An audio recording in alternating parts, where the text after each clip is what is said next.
Hello everyone, my name is Kat Kmiotek. I work as a quality engineer at Zoopla. I look after pipelines, health of the application. I try to write maintainable code and follow programming good practices. Today, my atomic talk will be about linter DIY. We'll be talking about what is linter and what it actually does under the hood. So what is linter? Linter is a tool that you install in your project that does static code analysis, means that checks the code without actually executing it. And linter can detect potential issues with syntax errors, code style formatting issues, security issues, performance concerns. Some of the IDEs have it already built in, like Visual Studio or IntelliJ, but you can also install it as a separate dependency. So why to use it? It's mostly for the consistency for the application code, test code. So imagine that you have 4 test engineers working on the same framework. Each comes from the different backgrounds and is used for different styling in their code. Some of them add semicolon at the end. Some of them use double quotes or single quotes. You want to enforce consistency without never-ending PR reviews. Remember to rename this variable, remember to add semicolon, and so on, so on. So you want the configuration for such issues to be configured in one place and probably defined when you start the project. So everyone who joins joins your team can follow the same set of rules. So linter improves readability of the code, maintainability, but also fewer bugs get to production as a result of it. In the test framework, less flaky tests gets to the environments. So here is example output of the linter. I run it on my Playwright test framework. As you can see, some of the issues highlighted by linter are errors. Some of them are warnings. Some of them are around the styling issues, like double quotes, single quotes, or missing semicolon. And I'm using also ESLint plugin for Playwright tests. So that one will highlight wherever I miss a wait in some places, or I maybe do the hard-coded page wait for timeout where I shouldn't, when it's not the Playwright good practice. So here's the output of the issues that has been found in my code, and I can fix them now. There are a few considerations when you work with linter. So linter will be highlighting issues as you type. Imagine that you are in a momentum, you want to finish this block of code, you know how to make it work, but there are those distractions, context switching, errors, highlights, red and yellow underscores everywhere. But you can configure linter to highlight those issues when you save the file, when you finish typing, or before you commit. As a pre-commit hook, the linter can check your code before you commit it actually to branch. We can be ignoring rules. So sometimes there is a situation that there's no other way. You need to use this page wait for timeout in the Playwright test. So you can instruct a linter to skip this line from the code analysis check, or you can exclude the whole file. But in a situation when you skip the same rule in many places in your application, you may just skip it in the config as well. Or maybe you can discuss with your team what's the best approach here. Maybe we shouldn't be skipping this rule. Maybe there is a better way of handling this situation. Linter can be showing false positive errors. Maybe like that there are not really real errors, and you will learn to avoid them. You'll be forcing push to the branch. That's not the best practice. And something to consider. You listen to this presentation now and you think that, oh, I really want to add linter to my application, to my test framework. That would be great. Keep in mind, adding linter to mature project involves lots of refactoring, renaming variables, fixing styling issues, and so on. Make sure that you have sufficient test coverage before you do so. Okay, so configuration, how to configure linter. When you install it in a project, let's say ESLint JavaScript-based linter, you will install it with npm install linter, ESLint, as a dev dependency. And then you will have config file that you can specify what rules you want to follow, which rules you want to skip. You can be following the ESLint recommended set of rules, or maybe depending of the project-specific framework, you want to use the rules defined for, let's say, React, Vue, or maybe your application is using TypeScript, so you want to use this set pre-configured good practices rules for this TypeScript. And the same when we talk about test framework, there are ESLint plugins for Jest, for Cypress, and for Playwright, as I was showing an example. Also, a few big engineering companies decided to open source their ESLint config, so you can use the same ESLint configuration as Airbnb, Google, or Shopify. I think it's a great initiative, but keep in mind that those set of rules are opinionated, so may not work for you. Okay, how to level up with your linter knowledge. So imagine in the organization there are multiple projects, and you just copy paste the same ESLint configuration, because that one worked great for this project, so it would be good to enforce it in other repositories as well. Then you may think about maybe creating your own ESLint plugin, and ESLint docs give you guide how to do it, how to create your ESLint node module.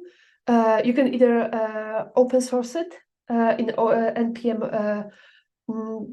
registry, or maybe you can publish it to your private NPM registry for use for your organization only.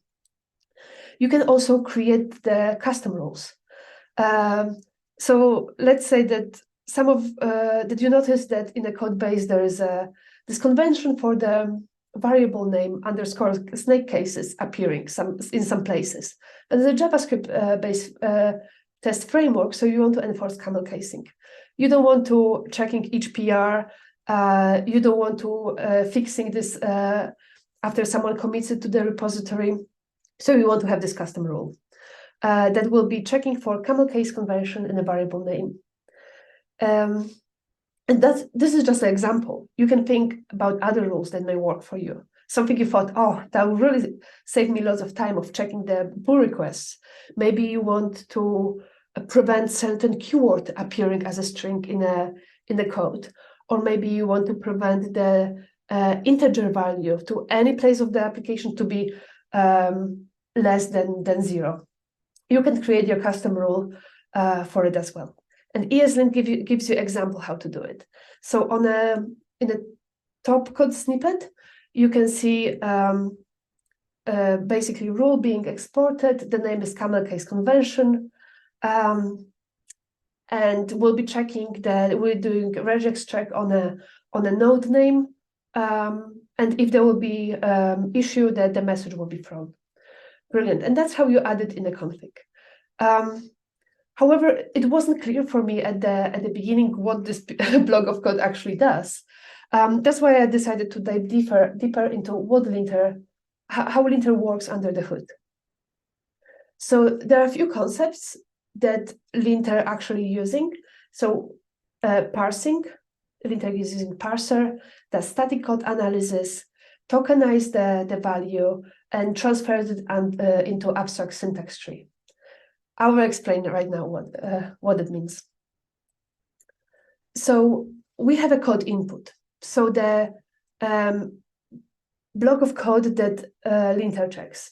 In our example, is the snake case variable name, my variable equals 42, semicolon. So first, linter splits this value into tokens. So const is separate token, my variable is separate token, equal symbol is separate token, 42, numeric literal is separate token, and the punctuator at the end, semicolon, is separate tokens. So this line of code is actually 5 tokens.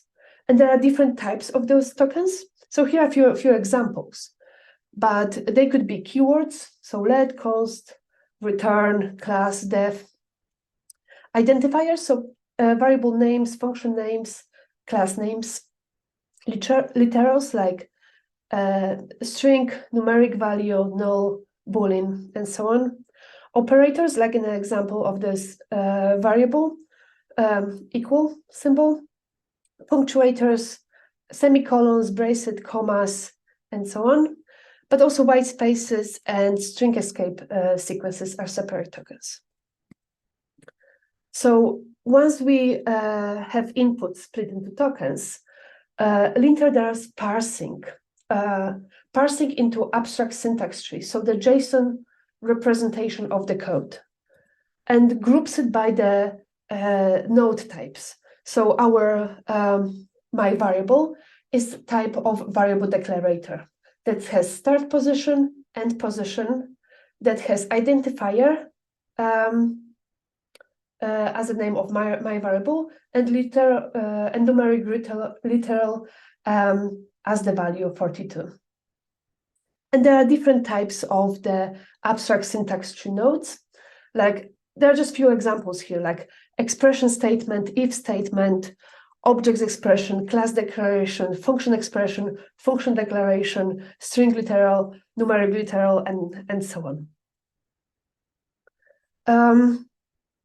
Yes, so that's going back to our node is a variable declarator here. And just to remind ourselves, example from the ESLint, how to configure custom rule. I hope that now it makes more sense. So we basically get the context, we do checks on, verify the node name doesn't include the underscores and is camel cased. There are many different places in like the application where the abstract syntax tree is actually used. So code coverage tools use it. Detectors for security or vulnerabilities also use the abstract syntax tree. Code generation tools, refactoring tools, IDEs, as I mentioned, some of them have already built in. Obviously, compilers and code formatters like Printer also use it. One more thing before I finish. I wanted to share with you some tips. So first, if you will go to AST Explorer website, you can experiment yourself in like translating maybe more complex functions, classes into abstract syntax tree and see this JSON representation of the code much more complex than the example with variable. Go to ESLint docs. They will explain you how you can build your custom plugins, how you can deploy the NPM module, and how you can contribute and maybe learn more about how ESLint works. And for the purpose of this demo, I was using the Esprit package to generate tokens and abstract syntax tree representation.